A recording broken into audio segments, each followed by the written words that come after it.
So welcome everyone to another session where we're going to have something different installed for this one. We're going to talk on language patterns, but I'd like to play through a little part of an actual client hypnotic journey. So you can hear the language patterns, and Teresa and I, we're going to be talking about what they are and why I'm doing it. And hopefully this will give you a bit of a taster on what's in store if you want to become a clinical hypnotherapist and learn the art of hypnosis. Now, I do lean into using a lot of Ericksonian language patterns along with other things as well. So as you start to learn more and more about these, if some of you out there have already started to study, then that's awesome. You'll pick those up. But for those that this is all new to you, trust me, when we start to talk about it, after a while, when you hear these things over and over again, they become more and more familiar, don't they?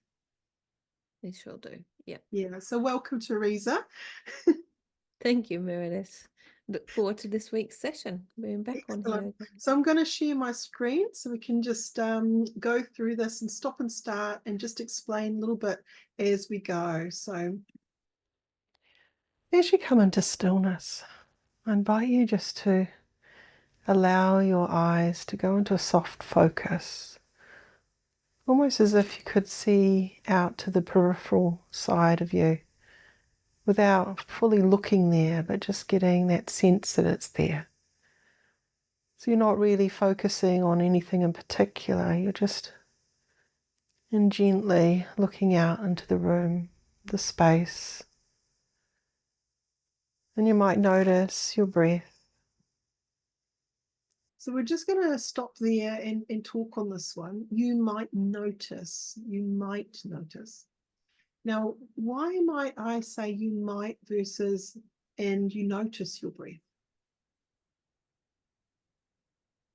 Because you don't want them to go into a state where it's like, oh, I can't feel my nose. You don't want their attention to drift off elsewhere and bring them out of the state of relaxation that they're going into. So when we use words like you might, you could, maybe you're using this sort of soft, permissive language there, and it softly directs attention to where you want them to go, but without necessarily being too direct at this point. Mm. It's increasing their sense of autonomy and comfort, isn't it, by using that non-directive way? Absolutely. You might notice how comforting and wonderful it can be to focus on the breath for a little bit, to enter into that wonderful hypnosis where your eyes just feel like closing when they close, and as they do that, your breath becomes increasingly and wonderfully hypnotic, where that hypnosis allows you to deeply relax. Now, I'm using a relaxation technique to take someone into hypnosis. And not all hypnotherapists do that, do they? No, no, some people don't do that. They do a lot quicker, a different Mm. type of induction. Saying that, though, I know it's going to promote this calm well-being. This particular client was really stressed, and they were taking time off work, in fact, 6 weeks, because they had some physical issues because of the stress that they were under. And they were in a very, very high-paced job and feeling it really hard to balance work and life. So, time management, things like that. So this is why the client came in, and they were presenting with a lot of discomfort in the body, and actually had 6 weeks off to recover and needed to start getting engaged into work again in about 2 weeks from the time that we did this. So it was really important that this client could kind of start to feel better and time manage better. So you're going to hear a couple of those ideas being brought in. Any thoughts about that, Teresa? Um, the relaxation for somebody, especially when they've been really busy, is a good way, and using your indirect suggestions and your permissive language helps guide them into that relaxtive state. Yeah. Yeah. So let's listen to another little part. To fully relax throughout your entire body. You feel your heavy, heavy head completely relaxing. Your cheeks, your jaw, your mouth, your tongue relaxing. And as you let go of each breath, just giving permission for that wonderful wave of hypnotic relaxation to melt into every part of you magically. Now, even though it may seem like they have choice, they don't. So I'm saying, and give permission. It's a very direct suggestion to what they're going to do. They don't have real permission to decide whether they're going to give themselves permission or not, but it will feel like it is. And you've started to introduce sensory language as well by moving through the different parts of the body relaxing, which then evokes the senses as well, because your tongue relaxing is going to have a completely different sensation to your neck and shoulders when it relaxes. And often we don't even tune in actually and check out how we're feeling in our body. So when we're doing a bit of a body scan, if we can get that client to actually properly relax, quite often those areas of tension that belong to tension thinking can relax as well. So let's start this next bit. You feel your neck and shoulders relax. Your arms, your hands, your fingers relax. You feel all the muscles in your back relax. Your upper back, your middle back, your lower back. You allow that wonderful wave of calm to enhance your feelings of well-being, that wonderful relaxed mindset to enhance all your future versions of you to come. Will you notice a distance forming between the old anxiety cycle and... So we're just going to talk on this one. You notice the distance forming between the old anxiety cycle. So why is that important to create distance for the client? What's your take on that, Teresa? Because we want them to start looking at it in a different way. So we're actually reframing it for the client. It helps them to create a mental separation from anxiety and promotes a shift to a more positive state by introducing the idea of the newer, healthier way of living. Because quite often when a client comes in, they're in that state of anxiety when they're coming in for help, right? So we want to break that and make sure that they know, hey, that's the past. Now we're moving forward. We're moving and we're going away from that old cycle. Now, the idea of the cycle came from the client's description of her own cycle. So I reutilised the client's words when I used the word cycle because it was something that she had brought up in our conversation before the hypnosis. So she had identified that this was a cycle of behaviour. So I reframed that in a more useful way. Yeah. A distance forming between the old anxiety cycle and a new way of being in the world, where you're relaxed and well-paced in all that you do, where you get to enjoy your downtime, the art of nothing in particular, in a really wonderful and gentle way, in a way that makes sense to you. As you relax through your whole upper body, as you relax into your legs, your feet, your toes. So from the top of your head, right down to the base of your feet, that wonderful wave of hypnosis.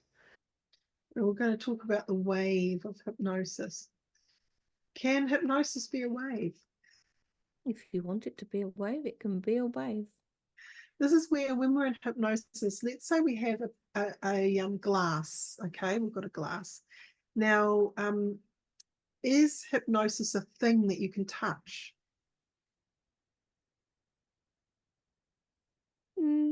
Well, in my perspective, no, it's not a thing that you can touch. No. We're making it into a thing. So we're using the wave as something that is a thing, like a wave is a thing, right?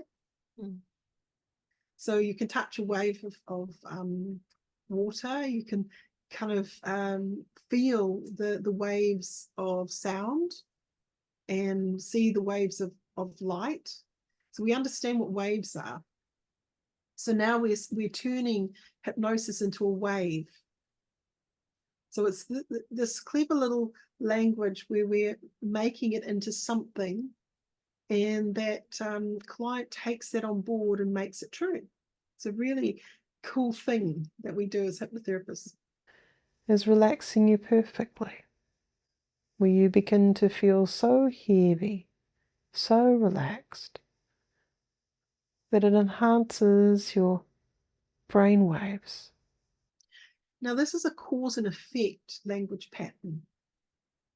So what am I creating here? That what does what? So let's just play that back and see if you can hear it. Where you begin to feel so heavy, so relaxed, that it enhances your brain waves. And your brain waves of activity can start to imagine positive things. Can you hear the cause and effect? Mm-hmm. Yeah. Yeah. It's So where you, sorry. It's where you've given a positive suggestion and reinforcement, saying that, and well, you're directly telling them they're feeling heavy and they're feeling so relaxed, and you're using your tonal language as well to bring that cause even deeper into that client's body, imagination and feeling.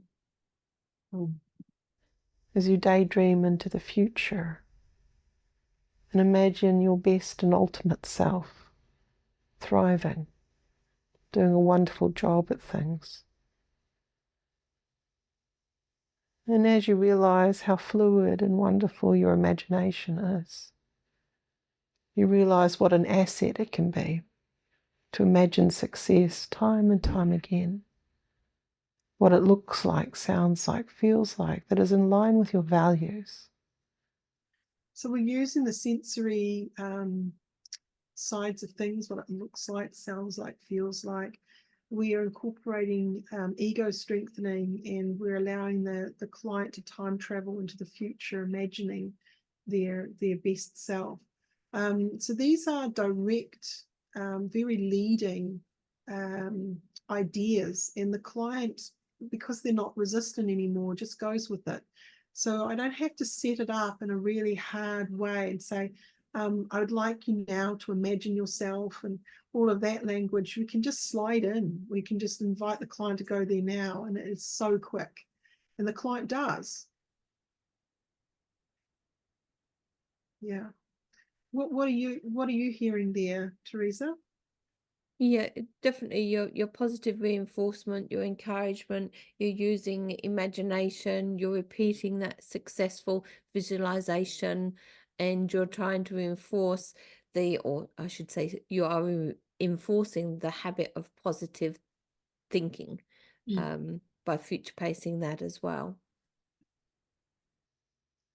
That enhances the you that you are wanting to experience. And it's amazing how we can begin to enhance those good feelings time and time again. Now, this is an unspecified good feelings. Like, what good feelings? This is another hypnotic language pattern where we're not specifying what the feelings are. We're presupposing that the client knows what they would be. So the client is joining the dots inside their mind, and they're making it make sense. Yeah. You're emphasizing that value of positive imagination and their success. Feelings that allow you to stay steady, strong. And that again was another cause and effect. Feelings that allow you to stay steady and strong. So they're going to link up to the desired result. These are woven all throughout actually this particular hypnotic journey. Focused. So you can strategically balance your working week out. Now, this is the beginning of reinforcing the client's words. So in the time before we do the formal hypnosis, we've already talked about what are her goals, dreams, desires, what's her ultimate self. So I've gathered a lot of intel before you've actually done this particular part of the journey. How important do you reckon that is, Teresa, to sort of get the client's words? I think it's absolutely essential. It's crucial. It's a real vital part. And I think, unfortunately, sometimes that is missed. It keeps rapport, and you're doing your journey on your client's level then by using their words, but also your client knows that you've listened to them because you're relaying back the story that they've actually told you. So when we listen to this next little part, you're going to hear it being added on to, where we're really inviting the client to see what she was talking to me about, but come to life. So this is really important as part of her experience to imagine success. Starting at a specific time and finishing at a specific time. Having that break on time. As you reclaim your personal time back. As you realize how precious that personal time actually is. How you are way more than just your job. That you are this human being doing a journey that's allowed to have fun. That's allowed to relax. That's allowed to have wonderful experiences as you go out and about and do all sorts of different things. But sometimes it's also quite nice to just do the art of nothing in particular. Just to sit and be, to breathe, to be at peace with yourself and the world around you. Will you wake up feeling more empowered every day? Will you wake up feeling optimistic? So we're future pacing here. And what are we doing? Getting her or that person to wake up and feel these certain feelings automatically. So we're priming that client into having that experience. And by priming, you're empowering her and giving her back that realization that she has the right to enjoy life and relax and to foster a sense of freedom and well-being. And that's, a post-hypnotic suggestion. So when she actually wakes up the next day, this particular suggestion will start to work upon her. And that's what we want to embed. And it happens so quickly and subtly. So just, start to tune in. What is a direct suggestion? How is that being woven into here as part of the client's ability to hallucinate success? And organised in all the right ways, because you've got your values around how you time manage in order. You've begun to create strategic decisions around how you manage your time. That strangely gives you time back to do more important things, like the art of nothing in particular, where you're okay to just be you, to just journey through the day, in a gentle way. I just want to go back to that and just share why that was important, and that self-validation. This particular client was a high performer, and when we looked at the past, there was definitely times where this client didn't have the sense of acknowledgement unless she did really well. And so in this journey, this is where we're building on that idea that it's okay to just be you. To just be you. You don't have to be more than you are. You don't have to please everyone else all the time. It's okay just to be you. This was a big part of her journey of self-acceptance. Yeah. And I think that's very important to actually use and reinforce with your clients, that we don't have to be people pleasers all the time. You can please yourself. Sometimes you need to take time for yourself. Absolutely. Or you could go and visit someone if you wanted. Or you can choose to just hang out at home. Either choice is perfect. And you do the one that feels right to you at that moment in time.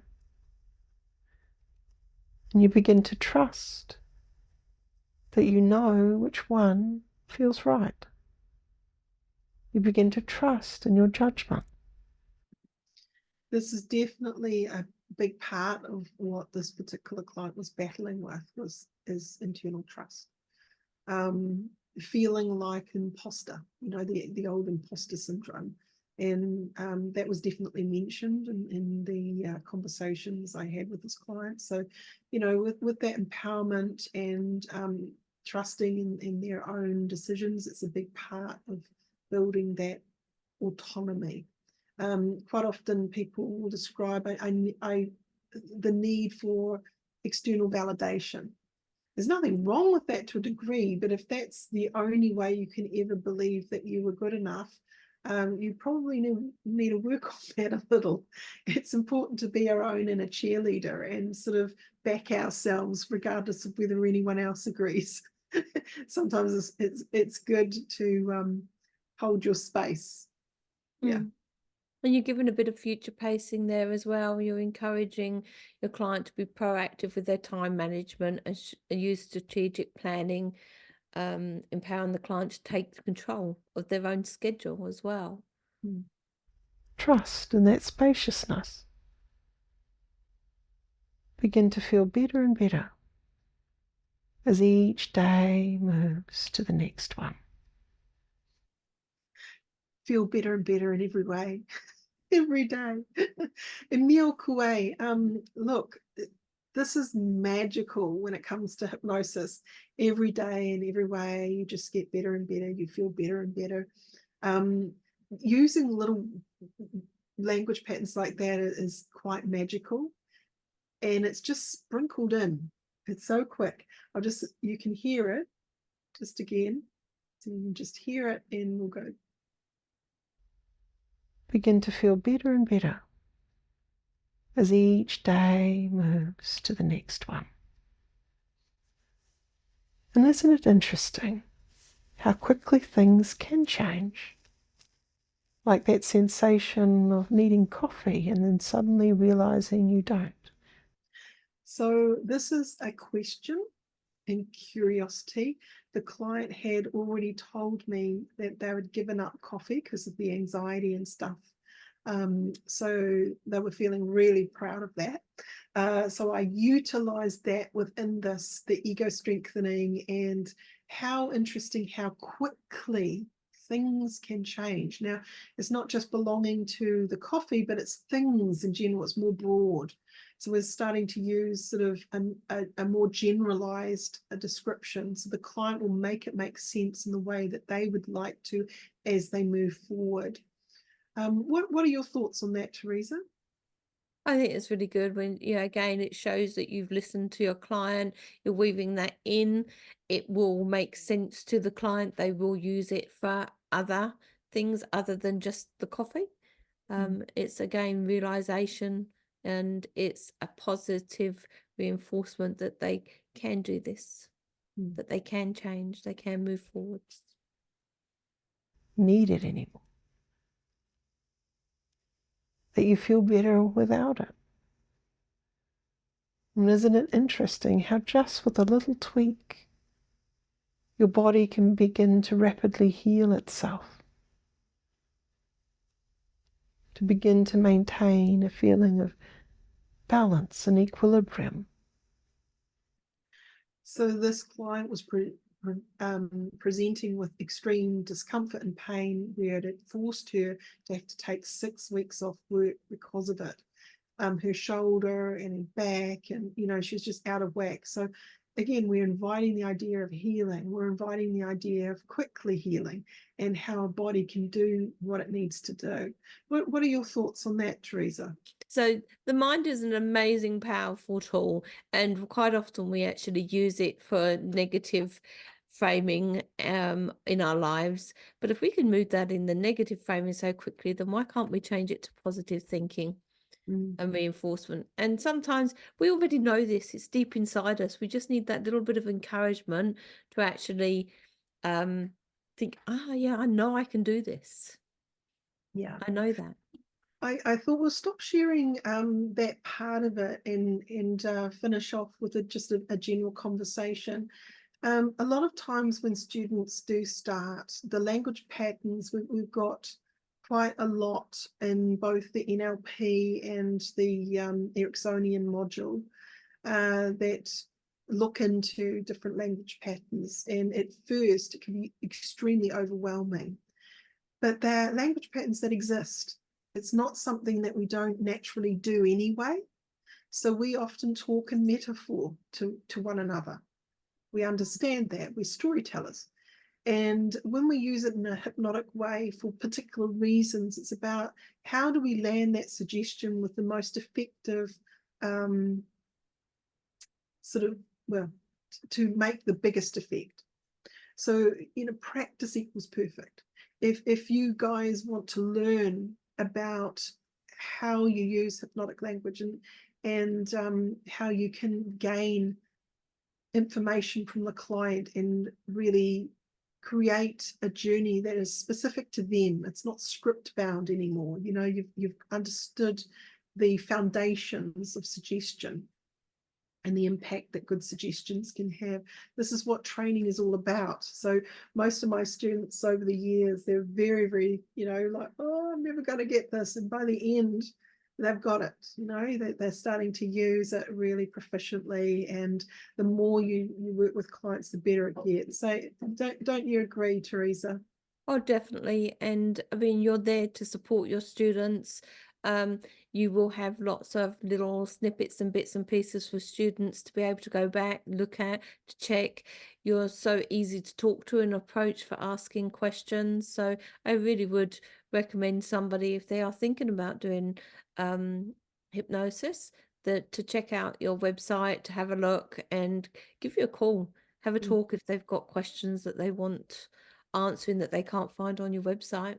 Yeah, just visit www.nzach.ac.nz for more details on courses. Look, one of the things that I just want to finish up here with is that in the student portal, you're going to get these sort of tutorials where you can watch and pause and see the description of which language pattern I'm using. So it's a really nice way of learning, because sometimes when you're just listening or reading about it, but not together, it doesn't always stick. So that's the neat thing about having pre-recorded stuff that is actually being broken down specifically for teaching purposes. You get the benefit of that. So you get to hear all sorts of different client sessions that I'm having, and I get to explain as you go through why I'm doing what I'm doing, so you can kind of really take that on board. And if you didn't get it first time, you can go and re-watch it all over again. This is the great thing about I guess the world we live in now. We can create these really amazing assets of knowledge that people can partake in their time, in their way. Definitely. And I mean, it might not make sense when you're actually reading it on paper, but then you've got that video to look at. You might think, that's what they actually mean by that. And now I understand it. Yeah. So look, that's our time up for now. But look, join us again in another week. And if you have any questions, pop it down. You can visit the website as well and just send us an email and ask questions, or you can go onto the YouTube and do a little bit of a comment and question there. We'd love to talk on those questions at some point. But we will be rolling out different topics and talking about our take on it. And yeah, I hope that you're enjoying the series. You can also join us on Spotify and many other platforms for our podcast weekly. So look forward to the next round. So thank you again, Teresa. Is there anything final that you'd like to say to everyone out there? Just like, share, and subscribe. And hopefully we hear from you at some point through the school. Excellent. So Take care, have a everyone. great day, everyone. Bye. Bye.